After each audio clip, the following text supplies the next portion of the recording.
बोला फतेह सिंह शेरशाह बोला, मैं भारत माँ का बेटा हूँ, भारत माँ का बेटा हूँ, कि दुष्टों से नहीं डरता, दुष्टों से नहीं डरता, मैं भारत माँ का बेटा हूँ, भारत माँ का बेटा हूँ, कि विधर्मियों से नहीं डरता, विधर्मियों से नहीं डरता, आकर के भी लौटूंगा,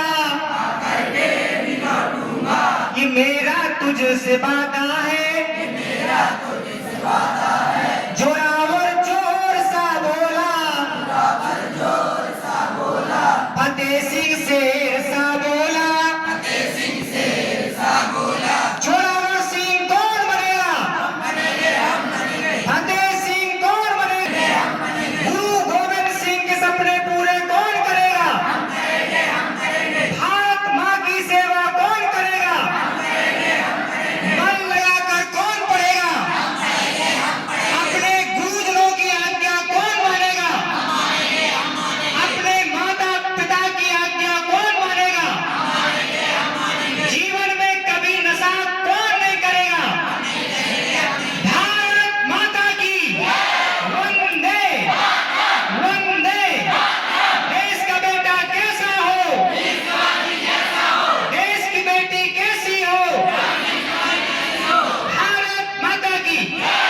हमें विश्वास है आप एक आदर्श विद्यालय के विद्यार्थी हैं और मैं आपके भविष्य को देख रहा हूं। आप कांटों पर चलकर, क्योंकि दो मार्ग होते हैं, एक कांटों वाला, एक फूलों वाला। आदरणीय आचार्य जी बैठे हैं, शिक्षक बैठे हैं, लेकिन कांटों वाला मार्ग आपको अभी बुरा लगेगा, आपको बैड लगेगा, और फूलों वाला मार्ग आपको लुभाएगा, आपको आकर्षित करेगा, आपको बुलाएगा, आओ मेरे मार्ग पर पैर रखकर तो देखो कितने सुकोमल फूल बिछे हैं। लेकिन उस मार्ग पर आपको नहीं जाना, वो मार्ग बहुत ही भ्रमित करता है, और जो मार्ग आपको कठिन लगता है, जो मार्ग आपको आंखों से आंसू बहाता है, वो मार्ग कांटों वाला है। वो मार्ग कांटों वाला इसलिए आचार्य जी बैठे हैं, ये स्कूल जाते थे भिंड साइकिल से, पैसा नहीं होते थे बस में 2 रुपये देने के लिए। तो कांटों वाला मार्ग हमें चयन करना है, हमें कांटों वाला मार्ग पे चलना है। ये नहीं है कि हम बमूरा के कांटे तोड़ के बिछाने चले वहां पे। इसका अर्थ क्या है? हमें मन लगा के पढ़ना है, ठंड से नहीं डरना, बढ़िया बैठ के पढ़ेंगे, समर्पित भाव से आगे पढ़ेंगे।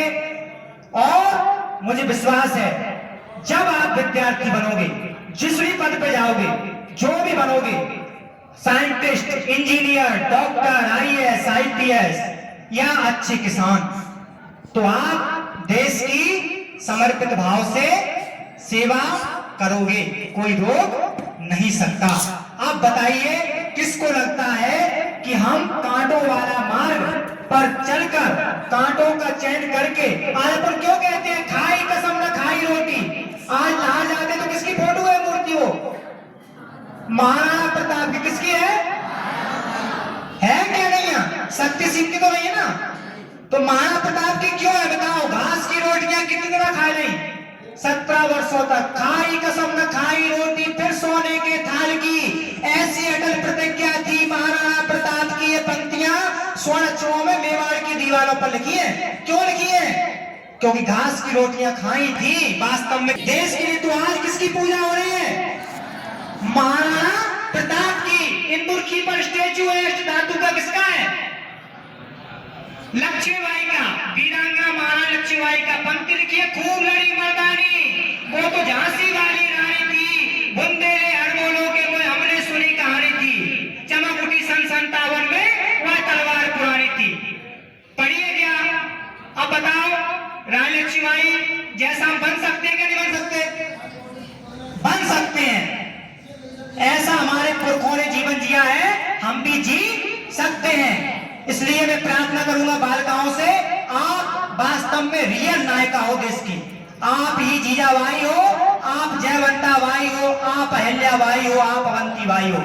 इसलिए आप संस्कारवान बनना, आज से प्रण लेना कि हम बॉलीवुड रूपी कचरा से मोह हटाते हैं, इसको नहीं देखेंगे। इसकी हम कोई भी रील्स नहीं देखेंगे, कोई रील्स पर, फिल्मी गानों पर, सॉन्ग पर, टॉलीवुड चॉलीवुड जितने बुढ़ है ना, इनको कचरा समझ के अपने जीवन से हटा देंगे। क्योंकि हमारी संस्कृति है, हमारी झांसी की रानी लक्ष्मीबाई, हमारी संस्कृति है माता अहिल्याबाई, ठीक है ना। तो देखना अपना देश आगे बढ़ेगा, मुझे विश्वास है आप इन बातों को मानकर आगे बढ़ेंगे और अपने जीवन को आदर्श बनाकर अपने इस क्षेत्र का गौरव बढ़ाकर भारत वर्ष का नाम रोशन करोगे। कोई रोक नहीं सकता, क्योंकि जो आचार्यगण है आपके, ये साधारण नहीं है, अपने आप में असाधारण है। एक परीक्षा होती है, उसको पास करके आते हैं, तो कहीं ना कहीं योग्य है। हम इन पर संस्कृति शिक्षा सबको सीखें और आगे बढ़े। इन्हीं विचारों के साथ दो पंक्ति कहता हूं, उसके बाद विचारों को विराम देता हूं। सीधे बैठेंगे, रीट सीधी करो, थोड़ा देर के लिए आंखों को बंद करो, ध्यान करेंगे अपन। मैं एक मंत्र बोलता हूं, आपको दोहराना नहीं है, आपको केवल सुनना है। ये प्रार्थना हमें सुनना है। अयम निजा परा वेदी करना लघु चेत साम उदार चलता नाम तू वसुधैव कुटुंबकम हिमालयम समारभ्य यावदिन्दु सरोवरम तम देव निर्मितम देशम हिंदुस्थानम प्रचर्चते। हे प्रभु, हे परमात्मा, हमें इतनी शक्ति दो जिससे हम संस्कारवान बालक बालिका बनकर अपने देश का गौरव बढ़ाएं। हम एक ऐसी बालिका बने जिससे हमारे माता पिता को गर्व हो, हमारे भैया को गर्व हो, हमारे पूरे परिवार हम पर गर्व करे। हम ऐसी बालिका बने, हम ऐसे बालक बने जिससे हमारे पूरे गांव को, नगर को गर्व हो। हम ऐसा काम करें जिससे हमारे माता पिता का सिर ऊपर उठ जाए। हमारे द्वारा ऐसा कोई काम ना हो जिससे हमारे पिताजी की आंखें नीची करनी पड़े, उनकी आंखों में आंसू आए। हम ऐसा कोई काम ना करें जिससे हमारे पिताजी को हीनता का भाव हो। बस इन्हीं विचारों के साथ हम भगवान को प्रणाम करते हैं और यही संकल्प लेते हैं। आज से हमने ठान लिया है कि हम अच्छे बनेंगे और हमें कोई रोक नहीं सकता।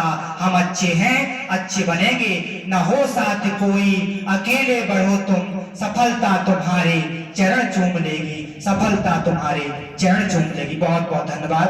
जय श्री राम।